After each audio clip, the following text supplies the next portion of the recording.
Good afternoon.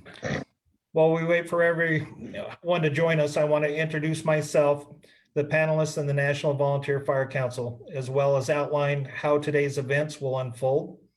My name is Rusty Dunham. I'm an Nvsc board member representing the state of Wyoming, and a member of the Nvsc's Wildland Committee. I've been in the Wyoming Fire Service since 2003.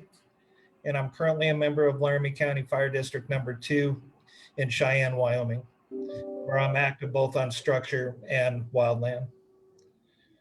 I'm joined today by Steve McClintock. Steve's the Nvsc board member from Nevada, vice chair of the Nvsc's Wildland Committee, and past president of the Nevada State Firefighters Association. Michelle Steinberg, Wildfire Division Director at the National Fire Protection Association, and Chief Mike Johnson of the Ebbets Pass Fire District in Arnold, California. Before we begin, I want to briefly introduce the Nvsc and outline how today's discussion will unfold. The Nvsc is the leading nonprofit membership association representing the interests of the volunteer fire, EMS, and rescue services.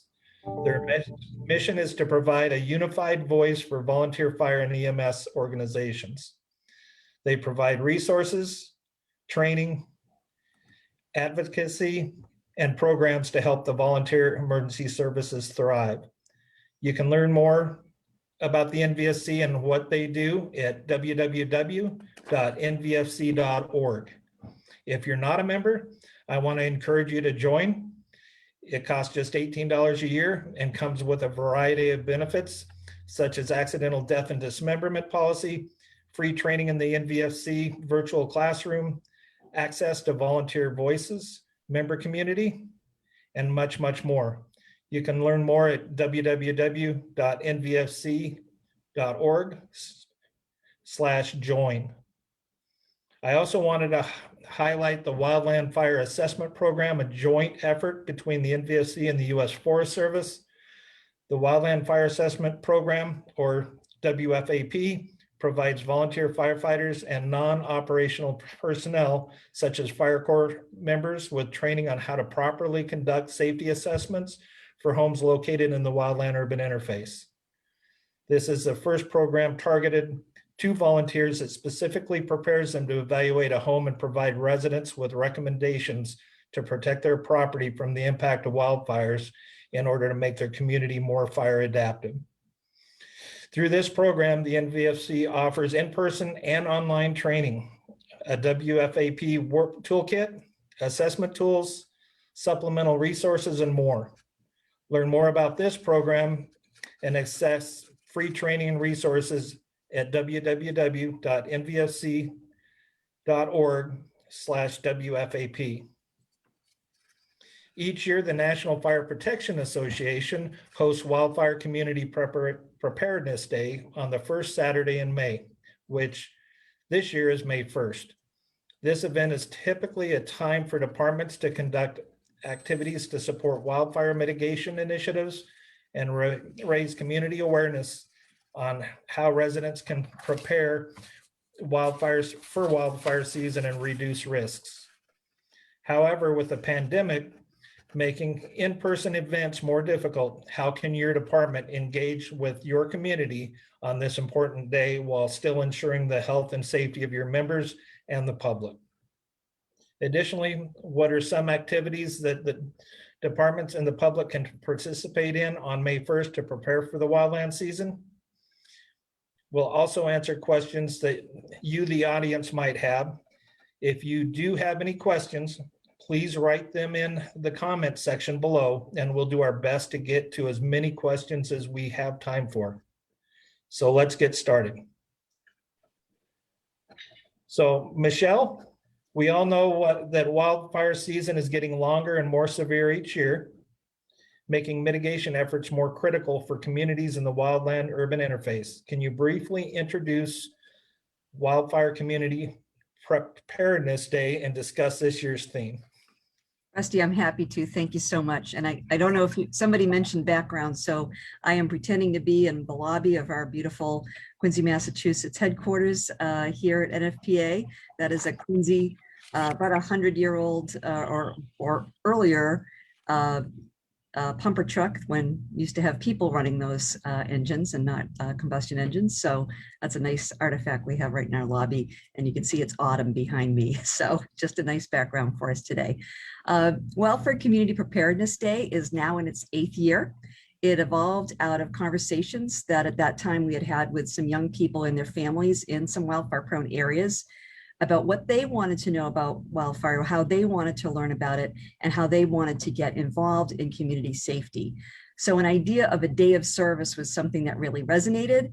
And this was something we've been hearing from a lot of our Western states that were already looking at May, the whole month of May, as a wildfire community awareness month, et cetera, in many of the Western states. So we thought, let's pilot it in Colorado. Let's start there in 2013. And when we started to figure out how are we going to do these projects in Colorado, all of a sudden, all the grownups wanted in on these youth projects. So American Red Cross chapter, FEMA region, many local fire departments, many different service organizations all really wanted to engage. So we thought this is great. Let's go national. So we did that in 2014. So we dubbed it the first Saturday in May. Is just a day that hopefully doesn't conflict with too many things. It is always challenging to pick a single day in the calendar to do anything, but it is a call to action. And the theme this year, we don't really do themes so much as you might think of Fire Prevention Week, but we really thought the message, what you do makes a difference, was very important, and it resonates with our folks.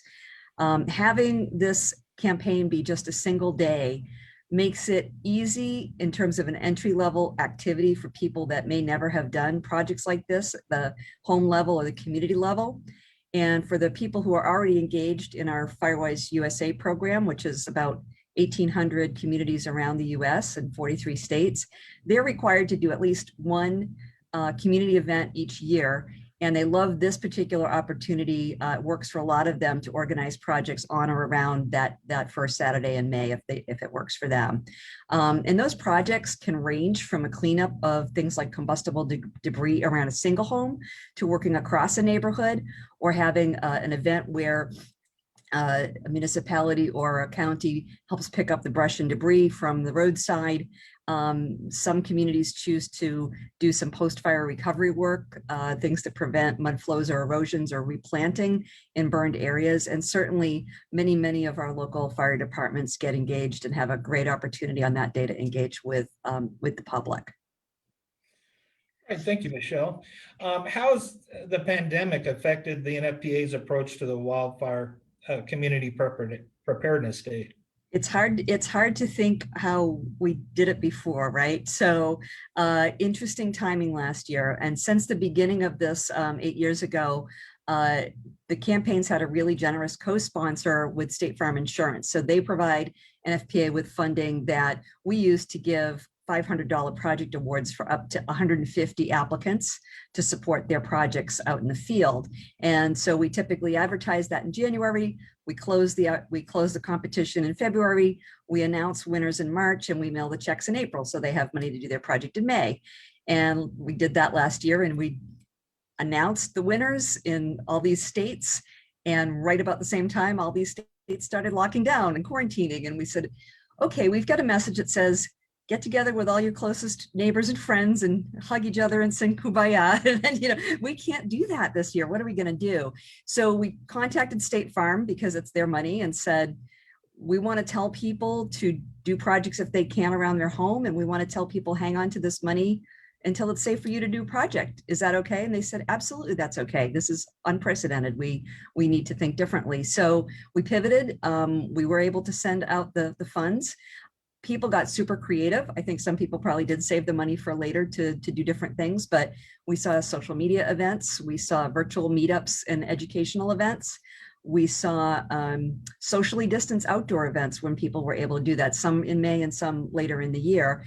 And we just really gave that message that we wanted people to be safe, but with the kind of fire year that we also ended up having last year, it was one of those we need you to be safe in both ways. We need you to do these projects because the risk is real, but we don't want you to, be spreading the virus. So encouraging people to think different was a bit of a challenge, but we had to do it ourselves. But I think people really took that challenge up very well. All right. In the past, the NFPA has focused on how members of the public can stay safe while engaging in activities on Wildfire Community Preparedness Day. This year, there's an additional layer to this, which is the pandemic safety. Mhm. I wonder if you might touch on that. Sure. And, we have always looked at, when we give people money to do projects, we don't want them to hurt themselves, right? We want them not to be using sharp objects and heavy lifting that they could be injured. So we try to give them project ideas and safety checklists so that they can use that and work with volunteers safely. And of course, this time it was wait until it's safe for you to do this. Don't get into large groups. Don't do public meetings where you have to be in a room together. Do think about how you could space this out. And we did see people, we had a really cute bunch of posts from a community in Colorado where they were masked and they were stretched out along a roadway, thinning out some trees, and they called it socially distancing the trees. So they really got into the spirit of it. So we did see people taking that challenge up in small family groups. And that kind of thing. I think one of the things we've really emphasized last year and even more this year with some planning is the science of how homes burn has showed us that the most effective things you can do are to your own home to deal with the roof lines, gutters, get the material out of there, fix any patch any holes, take a look at your vents, and then right around the home within that 5 feet. Of course, working out into your landscape's fine too, but that 5 foot zone where you might have flammable mulch, you might have some pet project that you've got some lumber or something stacked up or things stashed under your deck. It's a great time to get out and clear those things away and think about how you can change that. And you can do that alone. You can do that with your family group, people that you're in your pod with. And the science shows that it's really effective. So that's one of the things we've tried to emphasize. I think when we talk about how fire departments can support all this, we've seen some interesting drive-by pickups of material or equipment. For years, people, it's more efficient if the fire department's helping, like either bring a chipper around or collect debris later, is that people bring it to the roadside and they come, so there's no contact there. So there's just a number of ways, and again, amazing creativity out there when you ask people to think about how can you do both things safely. So it's been very cool. Thank you, Michelle. The next question is for the whole panel. I'd like to discuss ideas or strategies departments can use to engage with their communities on Wildfire Community Preparedness Day other than in-person events. I'm sure we all have input we can provide here. Yeah, if I could, Rusty, just to mention, there's been a lot of development of, forums such as, meetings virtually instead of doing the in-person meetings. And just from experience here in our area, our homeowners association meetings that happen monthly that collect all the HOAs in one spot typically are all meeting virtually. So we've been able to continue to have those discussions as we've moved along, all the way through last fire season. And now, as we see what seems to be a pretty dry year out here in the West and going to maybe impact our fire season, we've been trying to urge our homeowners associations to use that network that's virtual as well, like email, various other types of communicating that's not in person, to start getting people to think about clearing and doing their defensible space work earlier in the calendar year, because we feel like that our window of opportunity to do outdoor burning, if that's the type of things that get done in your area, is going to be much narrower this year. We feel like it's drier, the vegetation is right now. So even though we have that mindset of, oh, I've got a couple of months, hey, we're getting into May, by June out here in the West is when things kind of start happening. We're really trying to urge people in those virtual sessions to get out there and start doing it now. We've seen a lot of things that are indicators such as pollen counts be up that are typically not as high this time of year because there's more moisture. So we try to give people some, insight as to what we're seeing in the local area that might be indicators that we need to be more proactive this year than in the past. What we're doing here in Laramie County is we're reaching out to the media and getting some PSAs out and using social media. We're putting banners at all the fire stations and at a lot of the meeting points, you know, state park entrance, that type of thing. Well, Rusty, Steve McClintock, thanks for the introduction. And for those of you who don't know, I'm actually a fire chief in Harbor, Oregon, which is right on the 101, State Highway 101, right on the ocean. It's a terrible thing. I can look at the ocean sitting in my office. And so everybody thinks, oh, wow, you get a lot of rain. The trees are all green. Everything's good. The fire season, we're not going to have one.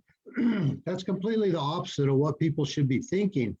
We do burn permits in my district, and we give open burn permits from October till April.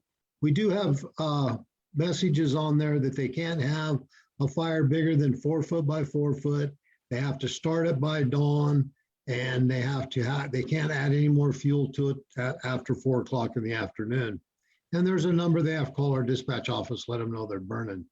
It's to the point now, we got a lot of rain, and I mean, we had rain for 8 inches of rain in 24 hours, which was a lot of rain, no flooding, and we just cut the burn permits down now, starting April 1st. They're week by week. And we're advertising on Facebook, we're doing radio advertisements. Now you really need to stop and think, and you need to look at that weather. You need to see what the wind's gonna do. You need to make that phone call. Is it really that important to burn that pile right now, or can you wait till later, or can you possibly haul it off to the dump? We did a big campaign at Christmas time. We went around and picked people's Christmas trees up that needed their trees picked up and put them on a vacant lot where we could, when it was safe, we extinguished them and did some training with them. So those are some of the things we're trying to do. The COVID does keep our hands tied. We're doing as much socially as we can. I'd like to just comment, if I could, that I think you both pointed out, or you all pointed out such things that firefighters know that the general public may not know. And I think that is such a critical role, especially when people, like I said, might be doing these kinds of projects for the very first time. Not only how to do them safely, but in your it's going to be different all across the United States to say, you know, hey, this actual week is not a good week to get out with your machinery that could cause a spark, for example, because of conditions. And that learning is so important for people to know. So they start to take it in and think about, gee, should I look at the weather forecast before I go do the work? So thank you for that. All right, we do have a question from the audience from Lou K. Does the Nfpa and Nvsc provide free public information literature for fire departments to hand out to the public? Nfpa does. We actually have our catalog online. We have a couple ways you can get information. We've gone digital for a lot of things, and certainly that we did see that too last year, that our warehouse was not in demand because people couldn't go give the stuff out. So we do have ways for people to download it, share it digitally, print it off if they want to, but we do have a catalog where our category of what we call our FireWise materials are available free to the public in limited quantities. So that is one resource we do have. And link to the WCPD website, wildfireprepday.org. And Rusty, you know as well as I do that the NVFC has just great amounts of information that we send out to fire departments, we send out to the public.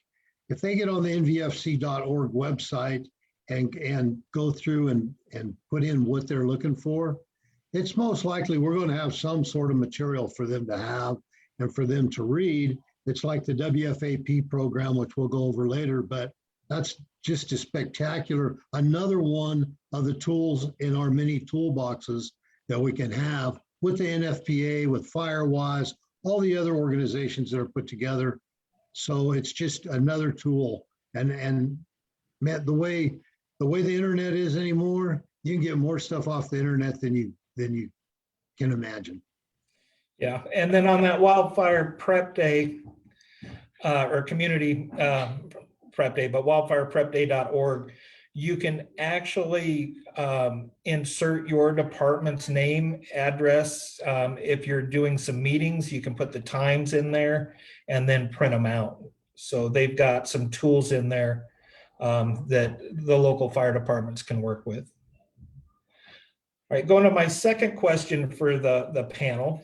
What are some in-person activities departments or members of the public can safely participate in both on Wildfire Community Preparedness Day and beyond that to better prepare their communities for the wildfire season?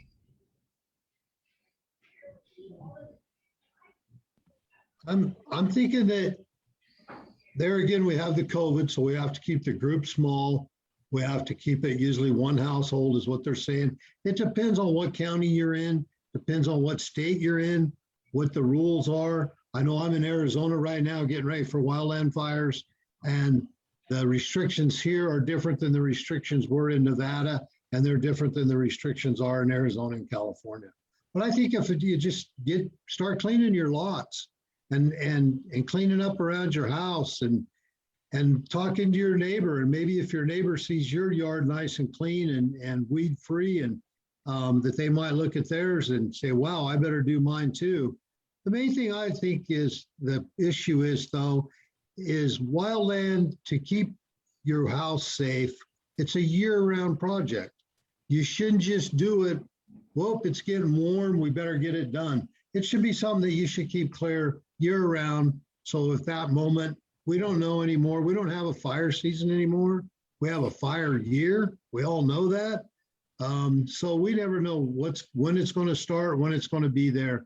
So I can't stress enough that it's a year-round project. You need to keep it clean year-round. I'd say too, one of the things that it's true when we work with our fireways communities too, that do activities at all different times of the year, that one of the big challenges, if they're getting rid of a lot of that combustible debris, you know, branches and leaves and what have you, is where do we put this stuff? And it really depends on where you live, what your municipality or your area allows, and how that gets taken away. So we've seen, you know, really great cooperation on in-person events where, okay, we've got a day at the dump kind of thing, or the you know, the depot where people can bring all this stuff, and somebody to kind of coordinate the truckloads of things coming in, and kind of checking the box on that. And that seems to work really well. It's something that's sort of that struggle that people have, that whether it's their fire department or another local department helping them deposit that material safely and appropriately is a really big help. So that's one thing I've observed that folks do. All right, the next question is going to be for Steve. Can you talk a little bit about the Wildland Fire Assessment Program, why it was developed, and how fire service volunteers can utilize it to help create more fire adapted communities? The Wildland Fire Assessment Program, it began in 2011.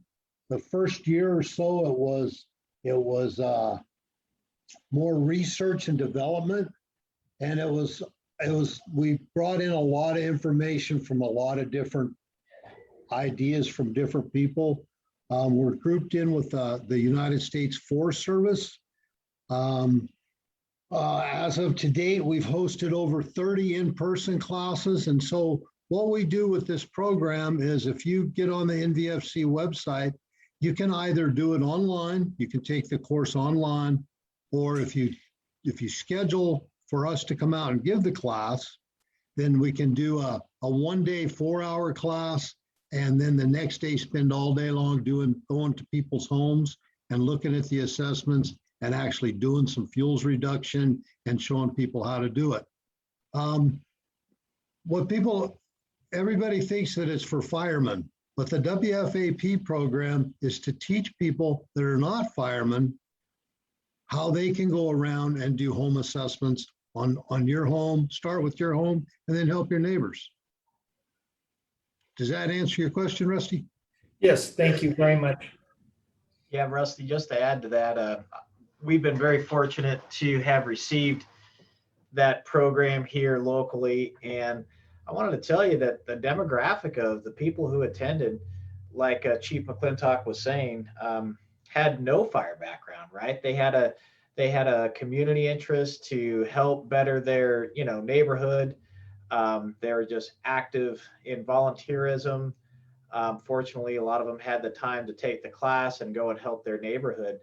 But I got to tell you, it really enhanced our ability to get out there and share those assessment, that assessment, toolbox, I believe you call it, with them. And they spread the word, not necessarily from a position of fire authority, right? But a peer assessment, almost in some regards in our area, that it was kind of a natural thing. Like, hey, I went to this class. Here's some tools. Here's some things to do. Pass the word along, rather than the fire truck showing up and saying, hey, we're here to evaluate. It was a tremendous value for our area. All right, thank you, Mike. We have another question. Do you have any tips for communicating with non-community members, the impacts that they can have on an area, i.e. such as tossing a cigarette out the window can start a wildfire, or tow chains, or, there's all types of different things that start a fire. But any input on how to get that message across better? And I think it's just, social media. You just gotta, even if you could put some signs out on the road or, it's tough. It's tough to get to the public. It's tough right now to get to the public because everybody's getting a little bit of relief from the COVID. So everybody wants to be out. I noticed I drove from Brookings to Medford last Sunday to catch an air flight to Arizona, and there was not a parking spot along that whole river that you could stop and park because it was just jam full of vehicles. So people are just out there. I think the best way we can advertise is by just doing as much social media as we absolutely can. Yeah, we've been using the Amber Alert signs from some of the highway division or transportation, just to reiterate extra dry, extreme fire conditions, things like that sometimes we can get their support to put out there as people are just driving into the area that need to be mindful. Or maybe there's a fireworks restriction or things like that. Any kind of incendiary restriction, we try to get it out because we understand somebody may be just driving into the area for the first time and not be aware. Yeah, I think I'd echo that. And, we think about the visitors, tourists, what have you. And I think, again, people are shocked sometimes. I'll tell my family members and stuff that don't work in this arena, we have stories, and it's true that, somebody hit a golf ball off a rock and started a spark and it started a fire, and people can't believe that, but the conditions are just right. So people don't realize that those little things really are important. I did want to mention one campaign I'm familiar with called One Less Spark, One Less Wildfire, that specifically is addressing the tow chains, all the visitor kind of things to reduce those ignitions, because they, up and down the I-5, for example, they have a lot of ignitions during tourist season. The other thing I think of is trying to appeal to people about what they love about being in those places. And the notion that we've all been craving to get out to our beautiful vacation spots is keep it safe so you can come back next year, right? So keep it safe for everybody. Whatever your tips are about, please don't throw your cigarettes or watch your sparks or whatever it might be. Just appealing to that sense of, oh, I have some connection here, and it's not it's very clear that, if you do this, then, you will have a bad impact, and you will be the person that suffers because we'll have a black landscape and you won't like that. So, that brought to mind something and kind of segues into what Steve was saying about people getting out more. And Michelle, you mentioned people are now, maybe they're going to these destinations that they're unfamiliar with. We found that reaching out to like the Airbnb or the VRBO, essentially vacation rentals, and people renting their homes out, there's an education opportunity through that mechanism as well, right? Recently we had somebody that decided they were going to clean the fireplace out and put the coals that were hot into the trash can that was outside. Mhm. And of course, we in this arena, like you mentioned, Michelle, we know what that means, but it really helps if you can reinforce like, hey, if you're not familiar with a wood burning fire stove, this is not how you properly dispose of the ashes or hot coals from a barbecue. I mean, we hear about these stories, but I think more and more people are venturing out. And going off at Chief Johnson's earlier statement on the Amber Alert signage, reach out to your Department of Transportation for the highway and interstate signage that they have out there. And, just put a, public service alert up, about throwing the cigarettes out, or, making sure your tow chains aren't dragging. There's other avenues that you can reach out to.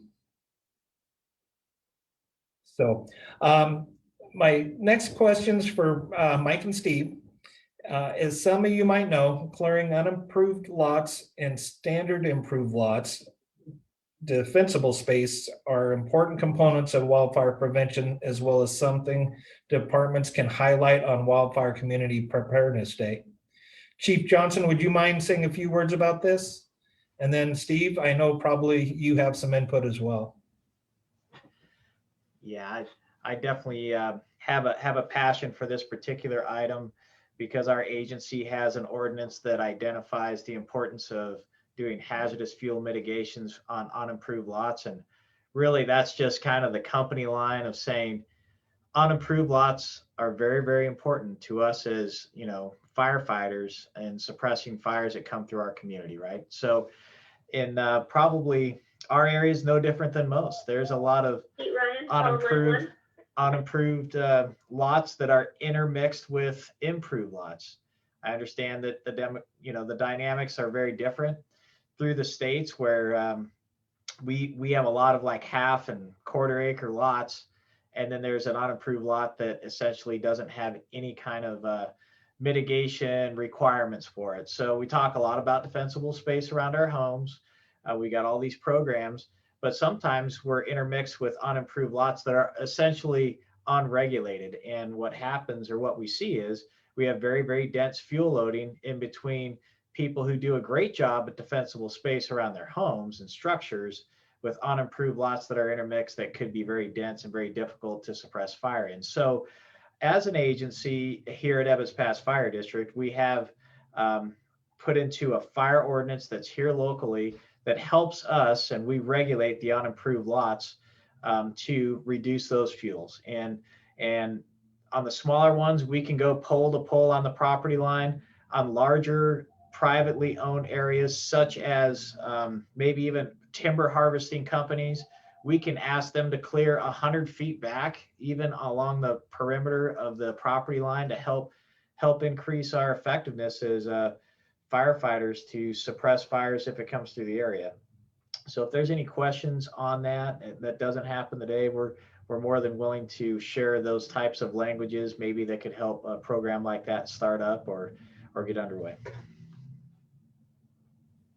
Like I say the same thing you do. I was an interim chief in California and worked side by side with Chief Johnson for a while. And in fact, Chief Johnson and I worked side by side in Las Vegas before we both got out of Nevada.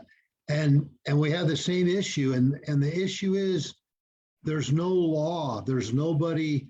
If you're in California, Cal Fire, they will go around and give up people citations for not cleaning up their yard. But next door, there's 5 and 6 foot high dead brush on that empty lot, and they won't do anything about it. Now, I think that everybody needs to go to their legislature people. They need to try to get it pushed through and get some sort of a state or a county ordinance. It might even be the time that, I know after the MGM fire in Vegas, the Nfpa stepped in and they made a whole bunch of fantastic changes, sprinkler systems, all sorts of different things after that fire, because everybody learned a lot. I think maybe it'd be great if people could get together and possibly, Michelle, you could get with your people and maybe we could get some Nfpa input on this and try to get it nationwide instead of the individual counties, the individual small departments. Chief Johnson is very smart, and he's got a lot of backing, and he's got a great district over there that push to help him. But not everybody is that lucky to have all that in one little pot. So there's a lot that I think that can be done. It's just we need to get to it, and it's the same issue with the cleaning of your lots. If you don't see smoke, then nobody's doing nothing. It's all good. It's good for 8 months out of the year, and then you see that puff of smoke, and everybody jumps up and runs, and they want to do all this stuff, and they're all engaged, and then the smoke goes away, and what do? We kick back, we lay back again, and we relax. But I think we need to do this year round, and we need to try to get something pushed through. Absolutely, and that's such a great issue to raise, and it's something that doesn't get talked about a lot. I do think, Preparedness Day is that one thing that kind of people can rally around and get the idea. And we have been talking about how do we start to get that notion that this can be a day that you do frequently, not just once a year, but at least getting them once a year, get them started. But this whole idea, and I would think of it as vacant lots, if you will, or vacant property. That's sort of how I've termed it in my brain when one of my colleagues and I actually wrote a paper about this for a law review session about wildfire. And she's got more of that background than I have. But what I've seen over time is, if somebody's in that home and you can get to them and you can convince them to do this work, that's one thing. If you've got that incredibly fuel dense lot that nobody's owning up to, that is a big problem, and that is very challenging. So kudos to you, Chief Johnson, for addressing it, and great issue to raise, and we'd love to talk about that more as we go along. I think that's something, sounds like maybe there's some best practices, or even thinking through that when you're looking at this community wildfire protection plan templates out there. There's the community risk reduction assessment that NFPA is using through its standard 1300. That issue, I think, is kind of a hidden or unknown or infrequently addressed issue that could be raised up in those kinds of plans to say, how are we going to address this? Because those fuel loads don't care about ownership. That fire will not care. It's just fuel to the fire. So absolutely. Yeah, just to add one last thing onto that, is because they're unimproved lots or they're unoccupied or there's no structure, a lot of times what we see is just an awareness level or an awareness issue, right? So you may own an unimproved lot. You may not own a home in that area. You may just own the unimproved lot. You may not even live in the same state. You may be completely unaware that it needs attention. And sometimes when you just let people know, hey, this is important and you need to do something, that's all it takes. And it's amazing what people will say, hey, I didn't know, I don't visit there, I have no reason to, some folks. And once you tell them about it, they do it. So if it's just an awareness piece that gets a lot of work done, there's a lot of benefit from it. All right, thank you. And then you can download the Wildfire Community Preparedness Day Toolkit and customizable flyers at www.wildfireprepday.org. Just giving a plug for Michelle. Does anyone else have any closing thoughts or things they'd like to mention before we wrap up? Yeah, I'd like to go over that. I would like to make sure that everybody knows that just if you're not a volunteer fireman, like Chief Johnson said, it doesn't matter. If you have any connection or any love for your community and you want to learn about wildland fire assessment and how to make your lot safer, please go to the nvsc.org, excuse me, and go to the WFAP program. It's free. It's one of the very few things anymore in our life that is actually free. And if you want to in-class training done on it, contact Lori at Nvsc and she will set it up. And there again, guess what? It's free. We bring all the material, we bring the books out, we bring instructors out, we teach the class in the classroom setting, and then we go out and we have a field day. And again, I can't stress enough, it's free. To this date, we've done 30 in-person classes. I think Rusty's done a couple. I've done them in several different states. Ron Roy, our chair of our Wildland committee, has done them. We haven't done any since 2019 because of the COVID, but we're taking applications for 2021. Get in there and put your name in there. Get in on that. And let's get your community safe. Thank you.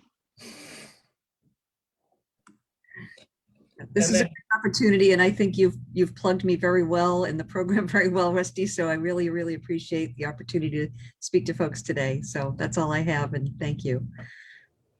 Thanks for having me. All right, well, thank you. Well, with that, we'll close out our discussion.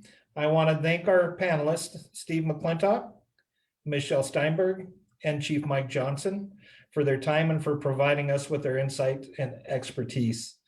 I also want to thank everyone who joined us online. We hope you enjoyed today's discussion. We'll put the links to NFPA, Wildfire Community Preparedness Day, and WFAP websites in the video description for your reference. If you have any questions about this discussion or had a question that we didn't get to, please email the Nvsc's communication coordinator, Matthew Odom, at matthew@nvsc.org. Again, thank you all and enjoy the rest of your afternoon. Thank you.